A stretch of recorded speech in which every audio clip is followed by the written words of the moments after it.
اللہ کے نبی صلی اللہ علیہ وسلم کا بھی دیکھیے مزاج آپ.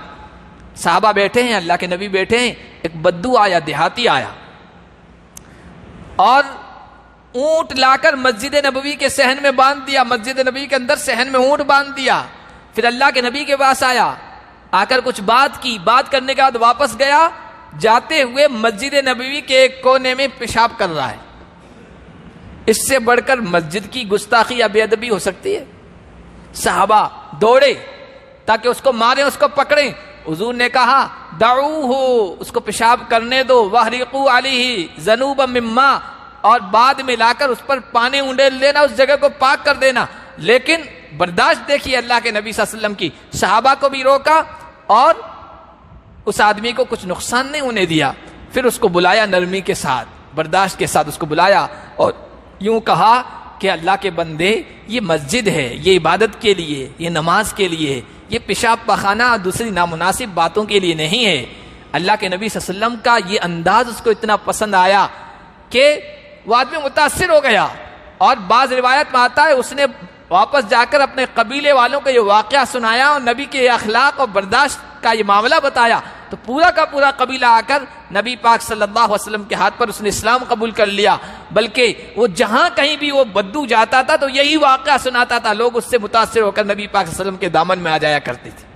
یہ نرمی اور برداشت اور تحمل، چاہے دین کے معاملے میں ہو، اچھا سمجھانے کا انداز ہو، غلط بات پر غصہ تو سب کو آتا ہے، لیکن یہ انداز جو نبی پاک صلی اللہ علیہ وسلم نے سکھایا ہے یہ ہمیں سیکھنے کی ضرورت ہے، اور گھروں میں بھی اس کو اپنانے کی ضرورت ہے. گھر جو آج ٹوٹ رہے ہیں وہ بے برداشتی کی وجہ سے، غصے کی وجہ سے، آپے سے باہر ہو جانے کی وجہ سے.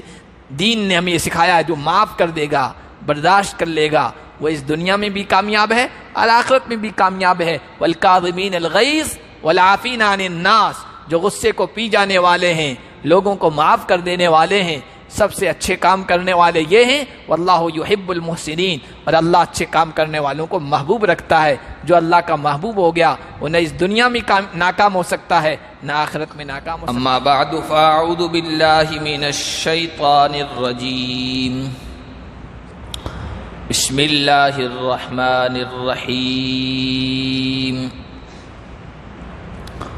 والکاظمین الغیظ والعافین عن الناس واللہ یحب المحسنین.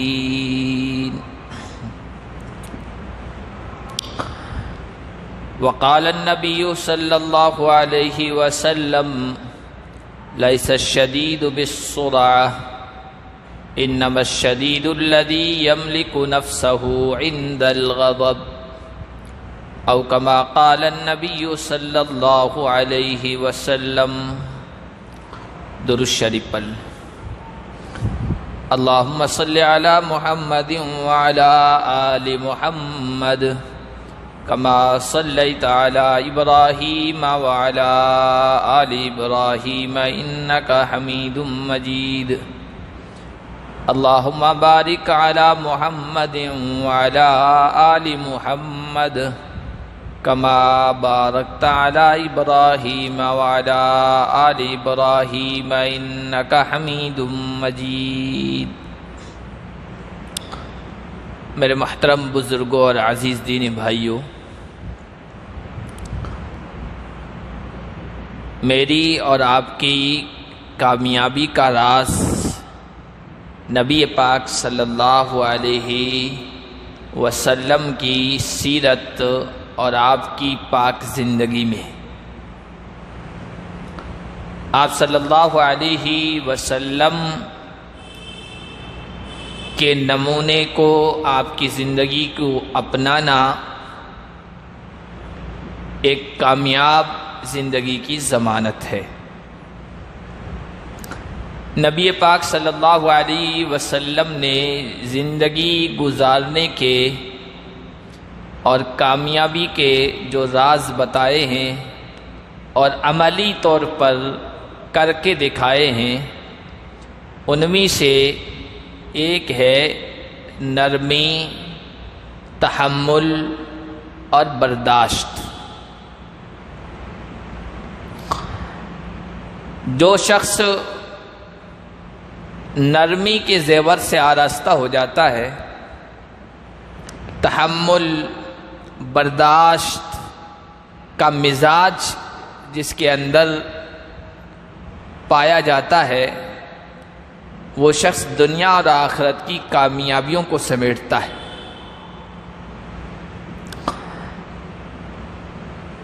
اور یہ قرآن کی بھی تعلیم ہے، نبی پاک صلی اللہ علیہ وسلم کی بھی تعلیم ہے۔ اللہ نے قرآن میں ارشاد فرمایا وَالْكَاظِمِينَ الْغَيْظَ وَالْعَافِينَ عَنِ النَّاسِ،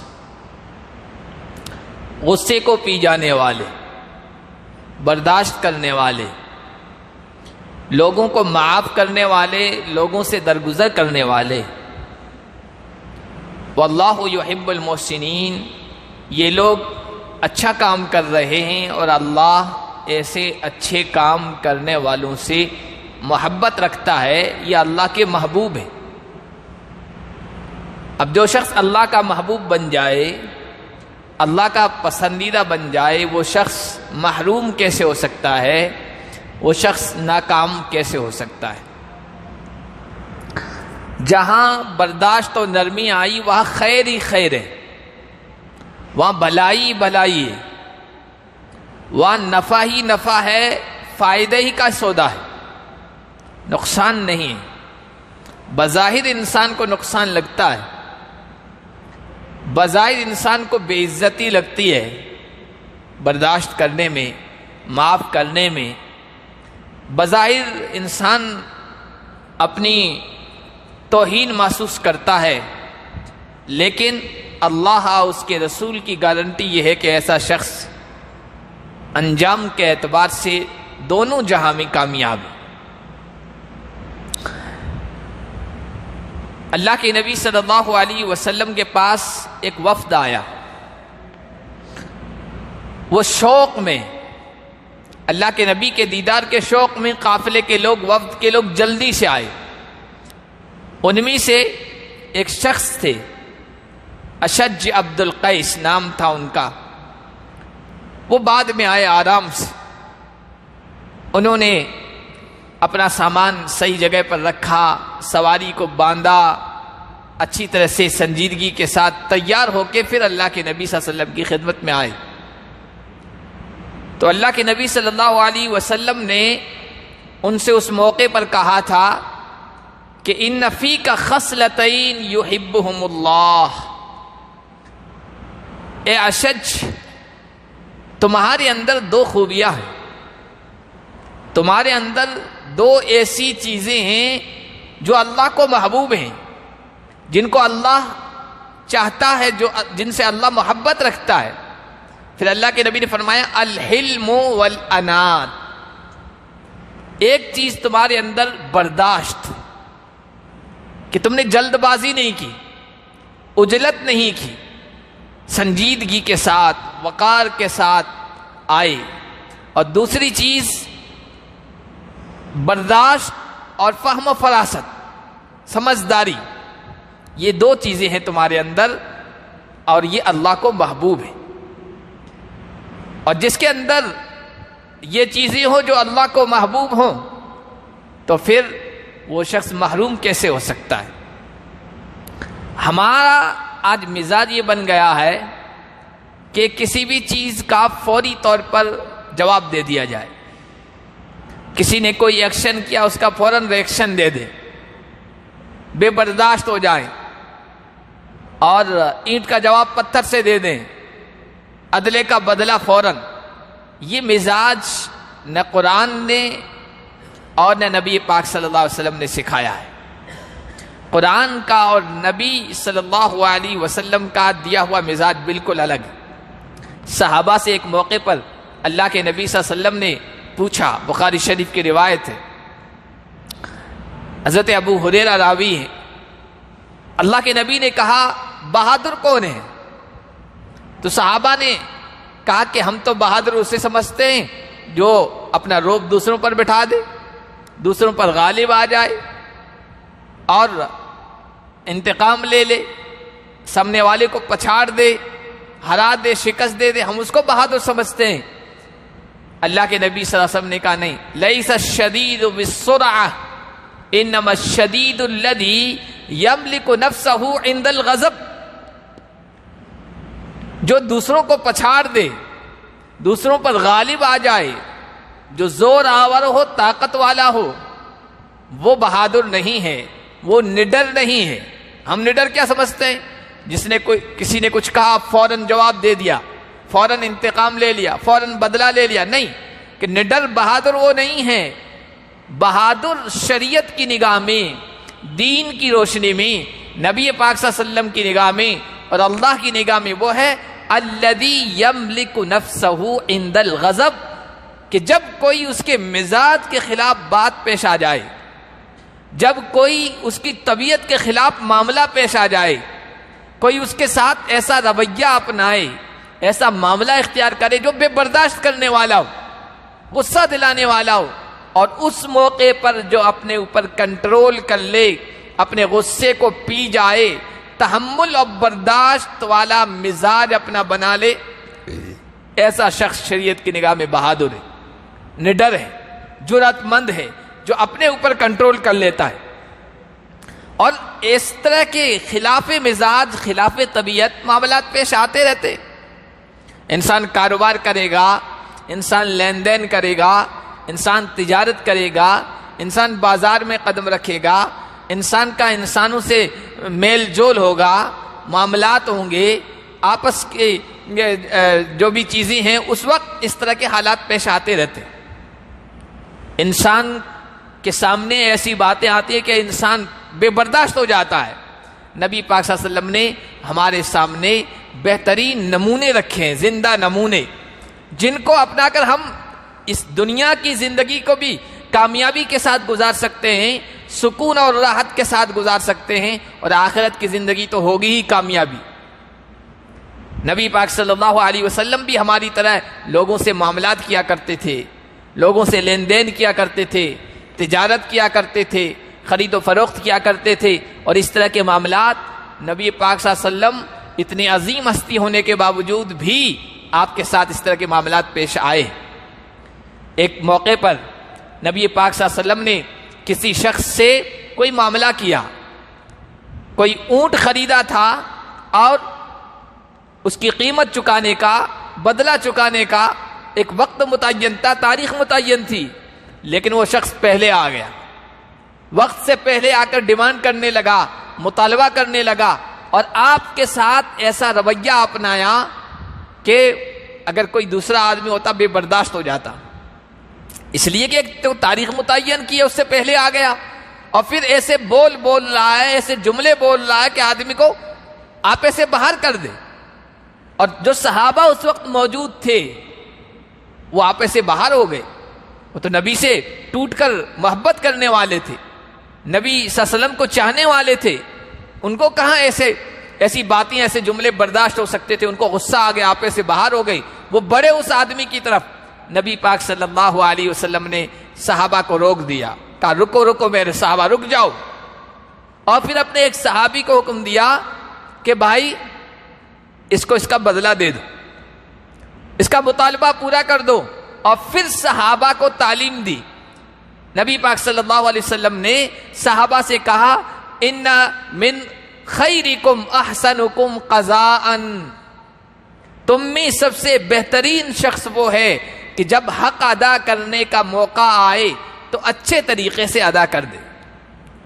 حالانکہ یہاں ابھی وہ وقت نہیں آیا تھا جو وقت متعین تھا، اللہ کے نبی صلی اللہ علیہ وسلم سامنے والے پر چڑھ جاتے کہ یہ کیا بات ہوئی، تاریخ تو ہماری ابھی پوری نہیں ہوئی ہے، مدت پوری نہیں ہوئی، تم پہلے سے مانگنے آ گئے۔ نہیں، صحابہ کو بھی روکا، ان کو بھی برداشت کرنے کا حکم دیا، خود تو برداشت کیا ہی، اور پھر صحابہ کو یہ تعلیم دی ان من خیرکم احسنکم قضاء، تم میں سب سے بہتر شخص وہ ہے جب کسی سے کوئی معاملہ کرے اور اس کے حق ادا کرنے کا موقع آئے تو اچھے طریقے سے ادا کرے۔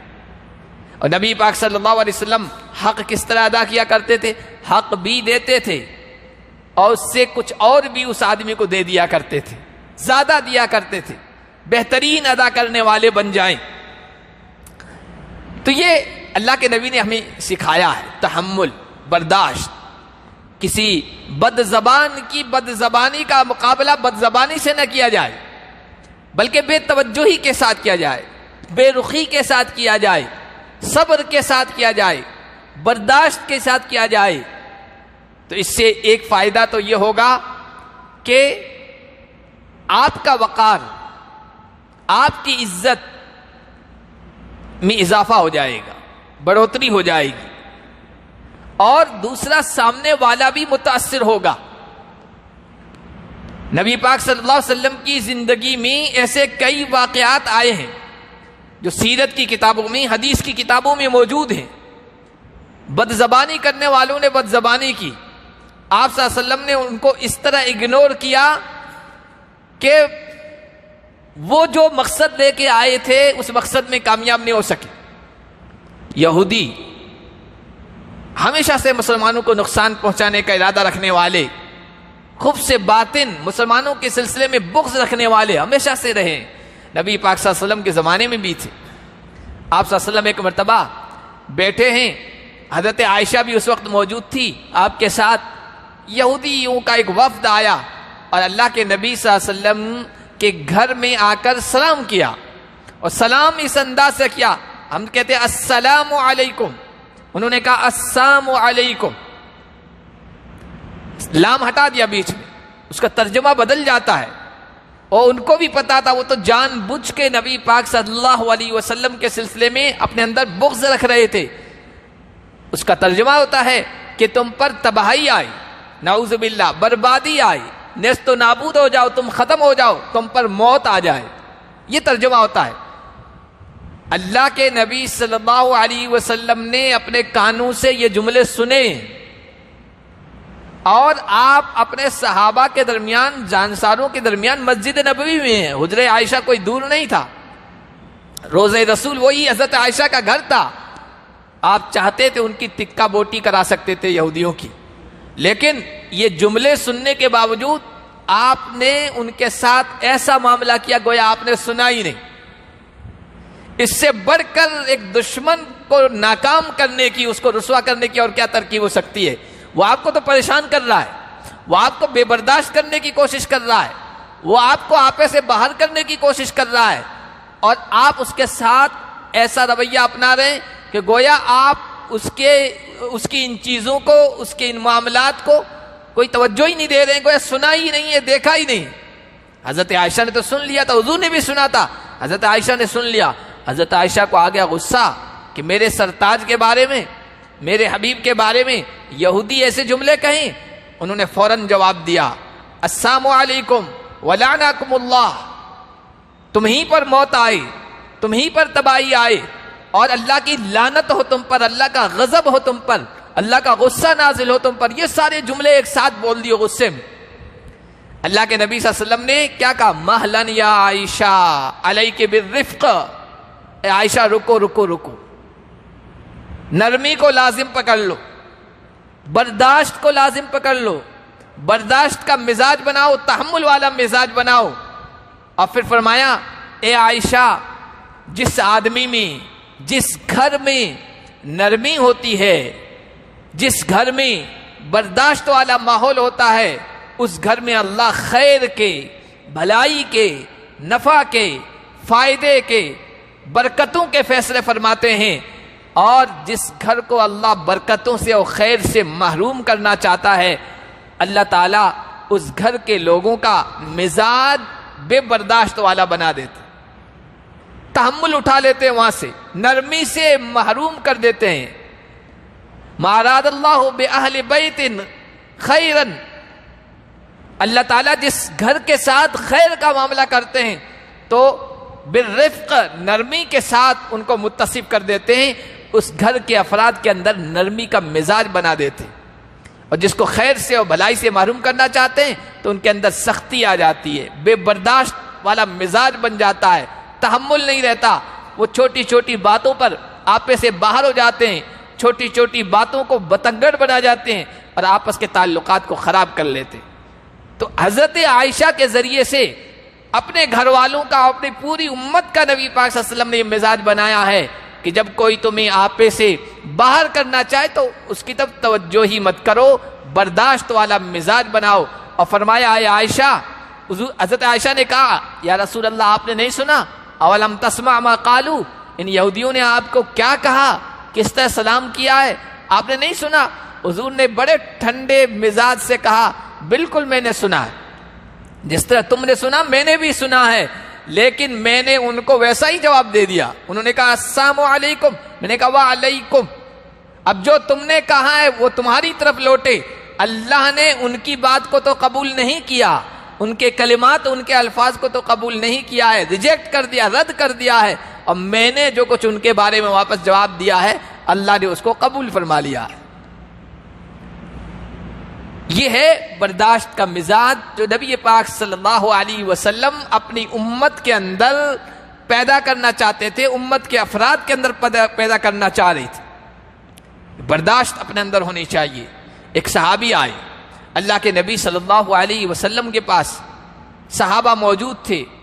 آ کر کہنے لگا یا رسول اللہ اوصنی، مجھے وصیت کیجیے. وصیت کہتے ہیں کوئی خاص بات جس کو پلے باندھ لوں اور اس پر میں عمل کرنے لگ جاؤں، ایسی کوئی خاص بات مجھے آپ بتائیے، میں اس کو حفظ جاں بنا لوں گا، اس پر عمل کروں گا.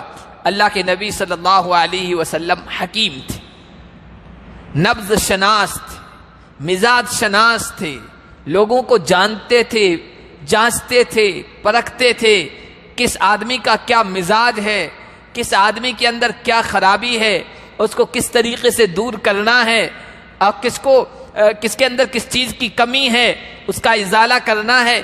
اللہ کے نبی صلی اللہ علیہ وسلم سب جانتے تھے، سمجھتے تھے. اسی لیے آپ دیکھیے بہت سارے صحابہ آئے، سوال ایک کیا ہے لیکن اس کا جواب اللہ کے نبی نے الگ الگ دیے، اس کے جواب الگ الگ دیے. افضل عمل کون سا ہے؟ آپ حدیث جب پڑھیں گے سیرت کی کتابیں، صحابہ آ رہے ہیں، الگ الگ لوگ آ رہے ہیں، کہہ رہے افضل عمل کون سا ہے؟ اللہ کے نبی نے کسی سے کہا افضل عمل وقت پر نماز کی پابندی کرنا ہے. دوسرا آیا سوال یہی کیا، اللہ کے نبی نے کہا افضل عمل اللہ کے نزدیک محبوب والدین کی خدمت کرنا ہے، ان کے ساتھ اس نے سلوک کرنا ہے. تیسرا آیا اس نے بھی یہی سوال کیا، اللہ کے نبی نے کہا افضل عمل جہاد کرنا ہے. تو حضور مزاج شناس تھے، کس آدمی کو کس طرح کا ڈوز دینا ہے اور کس چیز کی ضرورت ہے وہ سب چیزوں کا خیال رکھا کرتے تھے. اللہ کے نبی صلی اللہ علیہ وسلم نے کہا، جب اس نے یہ کہا کہ وصیت کیجیے، اللہ کے نبی نے کہا لا تغضب، غصے مت ہونا. اس نے کہا رسول اللہ دوبارہ مجھے اور وصیت کیجیے. اللہ کے نبی نے دوبارہ یہی کہا لا تغضب، غصے مت کرو، غصہ مت کیا کرو، آپ ایسے باہر مت ہوا کرو. تیسری مرتبہ بھی اس نے یہی کہا رسول اللہ کوئی اور وصیت کیجیے. اللہ کے نبی صلی اللہ علیہ وسلم نے کہا لا تغضب، غصہ مت ہونا. تینوں مرتبہ یہی جملہ ارشاد فرمایا، یہی وصیت دہرائی. اس کے اندر غصہ پایا جاتا تھا، برداشت کی کمی تھی جس کی وجہ سے اس کے سارے معاملات بگڑ جایا کرتے تھے. اللہ کے نبی نے زور دے کر کہا کہ تمہیں غصہ نہیں کرنا.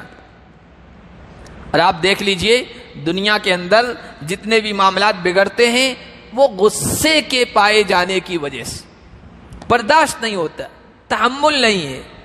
شیطان نے ہمارے دلوں میں یہ بٹھا دیا ہے کہ جب کوئی ہمیں کوئی برا کہے، ہمارے مزاج کے خلاف بات کہے، طبیعت کے خلاف بات کہے تو جیسے کو تیسا، سیر کو سوا سیر، نہلے پہ دہلا، یہ مزاج بنا دیا ہے.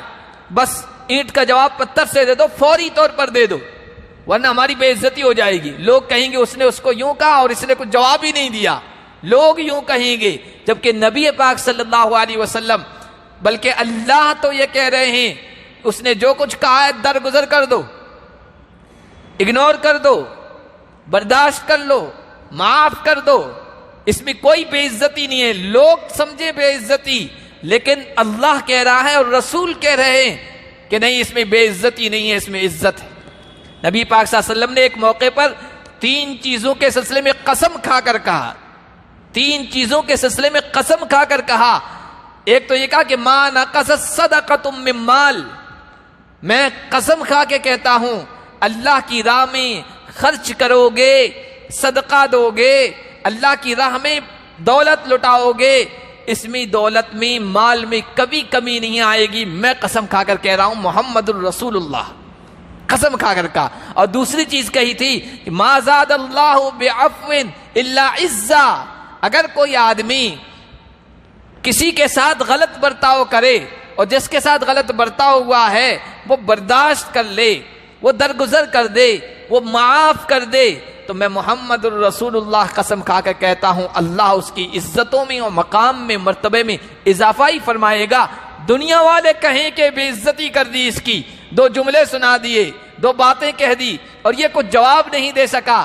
دنیا والوں کے نزدیک بے عزتی ہو سکتی ہے، لیکن اللہ حالات ایسے بنائے گا کہ اس شخص کو باعزت بنائے گا، کیونکہ یہ محمد الرسول اللہ صلی اللہ علیہ وسلم اس کی گارنٹی دے رہے ہیں، اس کی تاکید کر رہے ہیں.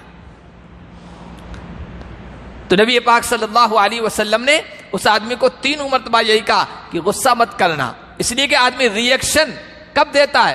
جب وہ آپے سے باہر ہو جاتا ہے.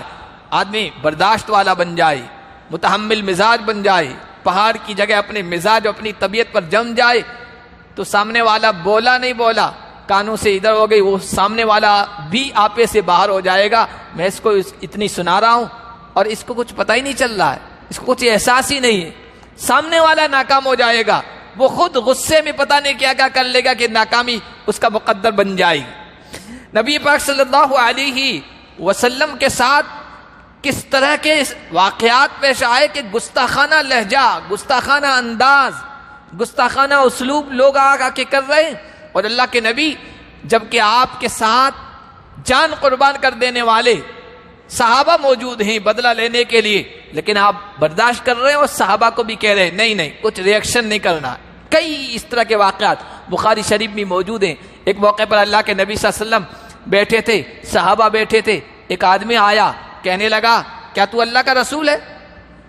پہلے تو لوگوں سے پوچھا من محمد منکم، تم میں محمد کون ہے؟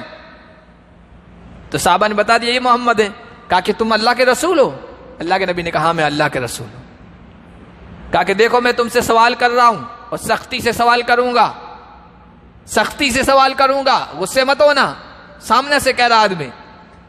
اللہ کے نبی نے کہا ٹھیک ہے تم سوال کرو، میں غصہ نہیں ہوں گا، تمہارے سوالوں کا جواب دوں گا. پھر اس نے بہت سارے سوال کیے اور قسم دے کر، قسم کھا کر کہو کہ تمہیں اللہ نے یہ حکم دیا ہے، قسم کھا کر کہو کہ تمہیں اللہ نے یہ حکم دیا ہے. اللہ کے نبی سے قسم کھلوا رہا ہے. اللہ کے نبی نے بڑی سنجیدگی کے ساتھ برداشت کے ساتھ سب کا جواب دیا. وہ آدمی اتنا متاثر ہوا، کہنے لگا آپ ہاتھ بڑھائیے، میں آپ کے ہاتھ پر بیعت اسلام کرتا ہوں. مسلمان ہو گئے. ایک بدو آیا، دیہاتی آیا، اللہ کے نبی سفر میں جا رہے ہیں، صحابہ ساتھ ہیں.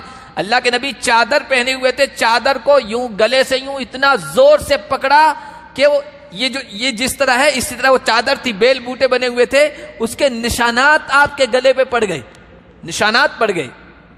اتنا زور سے کھینچا اور پھر کہنے لگا گستاخی کے انداز میں مر من مال اللہ الذی آتاک، یہ جو مال ہے نا، مال غنیمت، یہ تیرا اور تیرے باپ کا نہیں ہے، یہ اللہ کا ہے، مجھے دو. کیا انداز ہے آپ دیکھیے. صحابہ بھی غصے ہو رہے ہیں، لیکن اللہ کے نبی ٹھنڈے مزاج کے ساتھ ایک صحابی سے کہہ رہے ہیں بھائی ان کو دے دو، 1 اونٹ نہیں 2 اونٹ دے دو، بھر کے دے دو. اللہ کے نبی صلی اللہ علیہ وسلم نے امت کو یہ مزاج سکھایا ہے، برداشت والا اور نرمی والا، درگزر والا، عفو والا، معافی والا. اسی سے گھر بنتے ہیں، اسی سے معاشرے بنتے ہیں، اسی سے سماج بنتا ہے. آج گھر گھر میں لڑائیاں کیوں ہیں؟ برداشت کا مزاج، برداشت کا مادہ یہ ہمارے گھروں کے اندر سے ختم ہو گیا ہے. نہ باپ میں ہے، نہ بیٹوں میں ہے، نہ ماں میں ہے، نہ بیٹی میں ہے، نہ خاوند میں ہے، نہ شوہر میں ہے، نہ ساس میں ہے، نہ بہو میں ہے. برداشت کا مادہ ہی ختم ہو گیا. اللہ کے نبی صلی اللہ علیہ وسلم نے کامیابی کا راز برداشت کو اور تحمل کو بتایا تھا. اسی طرح جب دینداری کسی میں زیادہ آ جاتی ہے، دینداری، اس آدمی کے اندر بھی بے برداشت والا معاملہ زیادہ آ جاتا ہے. یہ عام طور پر دیکھا گیا. عبادت سے جس کا گہرا تعلق ہو، دین سے جس کا گہرا تعلق ہو، مسجد سے جس کا گہرا تعلق ہو، پھر کوئی آ کر کوئی نامناسب بات کر دے مسجد میں، پھر دیکھیے اس دیندار وہ آپے سے باہر ہو جاتا ہے. اللہ کے نبی صلی اللہ علیہ وسلم کا بھی دیکھیے مزاج. آپ صحابہ بیٹھے ہیں، اللہ کے نبی بیٹھے ہیں، ایک بدو آیا، دیہاتی آیا، اور اونٹ لا کر مسجد نبوی کے صحن میں باندھ دیا. مسجد نبوی کے اندر صحن میں اونٹ باندھ دیا. پھر اللہ کے نبی کے پاس آیا، آ کر کچھ بات کی، بات کرنے کے بعد واپس گیا، جاتے ہوئے مسجد نبوی کے ایک کونے میں پیشاب کر رہا ہے۔ اس سے بڑھ کر مسجد کی گستاخی یا بے ادبی ہو سکتی ہے؟ صحابہ دوڑے تاکہ اس کو ماریں، اس کو پکڑیں۔ حضور نے کہا دعوہ، اس کو پیشاب کرنے دو، وحرقوا علیہ ذنوبا من ماء، اور بعد میں لا کر اس پر پانی انڈیل دینا، اس جگہ کو پاک کر دینا۔ لیکن برداشت دیکھیے اللہ کے نبی صلی اللہ علیہ وسلم کی، صحابہ کو بھی روکا اور اس آدمی کو کچھ نقصان نہیں ہونے دیا۔ پھر اس کو بلایا نرمی کے ساتھ، برداشت کے ساتھ اس کو بلایا اور یوں کہا کہ اللہ کے بندے، یہ مسجد ہے، یہ عبادت کے لیے، یہ نماز کے لیے ہے، یہ پیشاب پخانہ اور دوسری نامناسب باتوں کے لیے نہیں ہے۔ اللہ کے نبی صلی اللہ علیہ وسلم کا یہ انداز اس کو اتنا پسند آیا کہ وہ آدمی متاثر ہو گیا، اور بعض روایت میں آتا ہے اس نے واپس جا کر اپنے قبیلے والوں کو یہ واقعہ سنایا اور نبی کے اخلاق اور برداشت کا یہ معاملہ بتایا، تو پورا کا پورا قبیلہ آ کر نبی پاک صلی اللہ علیہ وسلم کے ہاتھ پر اس نے اسلام قبول کر لیا۔ بلکہ وہ جہاں کہیں بھی وہ بدو جاتا تھا تو یہی واقعہ سناتا تھا، لوگ اس سے متاثر ہو کر نبی پاک صلی اللہ علیہ وسلم کے دامن میں آ جایا کرتے تھے۔ یہ نرمی اور برداشت اور تحمل، چاہے دین کے معاملے میں ہو، اچھا سمجھانے کا انداز ہو، غلط بات پر غصہ تو سب کو آتا ہے، لیکن یہ انداز جو نبی پاک صلی اللہ علیہ وسلم نے سکھایا ہے، یہ ہمیں سیکھنے کی ضرورت ہے، اور گھروں میں بھی اس کو اپنانے کی ضرورت ہے۔ گھر جو آج ٹوٹ رہے ہیں وہ بے برداشتی کی وجہ سے، غصے کی وجہ سے، آپے سے باہر ہو جانے کی وجہ سے۔ دین نے ہمیں یہ سکھایا ہے جو معاف کر دے گا، برداشت کر لے گا، وہ اس دنیا میں بھی کامیاب ہے اور آخرت میں بھی کامیاب ہے۔ والکاظمین الغیظ والعافین عن الناس، جو غصے کو پی جانے والے ہیں، لوگوں کو معاف کر دینے والے ہیں، سب سے اچھے کام کرنے والے یہ ہیں۔ واللہ یحب المحسنین، اور اللہ اچھے کام کرنے والوں کو محبوب رکھتا ہے۔ جو اللہ کا محبوب ہو گیا وہ نہ اس دنیا میں ناکام ہو سکتا ہے، نہ آخرت میں ناکام ہو سکتا ہے۔ اللہ پاک دونوں جہاں میں کامیابی